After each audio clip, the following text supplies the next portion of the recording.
দিয়েছেন এই সময়ের 1 মিনিট আগেও কেউ যেতে পারবে না, 1 মিনিট পরেও কেউ থাকতে পারবে না। এই জন্য আমরা যখন জানাজার নামাজে হাজির হই তখন কিন্তু আমাদের সকলের কম বেশি মৌতের কথা স্মরণ হয়। মুমিনের সিফাত এটা যে মৌতের কথাকে স্মরণ করা।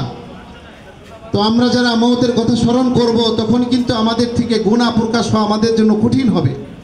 এই জন্য মুমিনদের সিফাত হলো একটা যে সর্ব অবস্থায় যেন আমরা মৌতকে স্মরণ করতে পারি। আমরা এখানে জানাজায় আসছি, আবার বাড়িতে যেতে পারবো কিনা এরকম কোনো নিশ্চয়তা নাই। কত ঘটনা আমাদের সামনেই নজির। বিদেশ থেকে ছেলে মায়ের জানাজায় আসতেছে, মায়ের জানাজার কাছে পৌঁছানোর আগেই ছেলের জানাজার উপস্থিত হয়ে গেছে। কতজন কত জায়গায় ঘুরতে যায়, আবার জানাজার জন্য তৈরি হয়ে আমাদের সামনে হাজির হয়ে যায়। এই মাঠেই কত জানাজায় আমরা পড়লাম। ভাই, আমাদেরও যে কোনো সময় জানাজা হয়ে যাবে। এই জন্য আমাদের জন্য করণীয় হলো, আমাদের বুদ্ধিমানের কাজ হবে হলো যে আমরা মৌতের আগেই মৌতের জন্য প্রস্তুতি নেওয়া।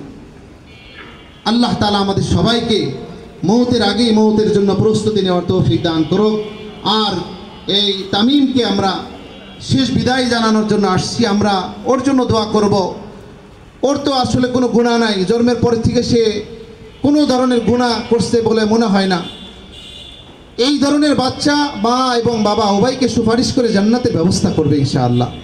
এই জন্য আমরা দোয়া করব, মা বাবা আত্মীয় স্বজন যারা আছে আল্লাহ তাআলা যেন সবাইকে সবরে জামিল ইখতিয়ার করার তৌফিক দান করে, সকলেই যেন ধৈর্য ধারণ করতে পারে, সর্বোচ্চ ধৈর্য ধারণ করতে পারে, এবং আল্লাহ তাআলা যেন এই বাচ্চার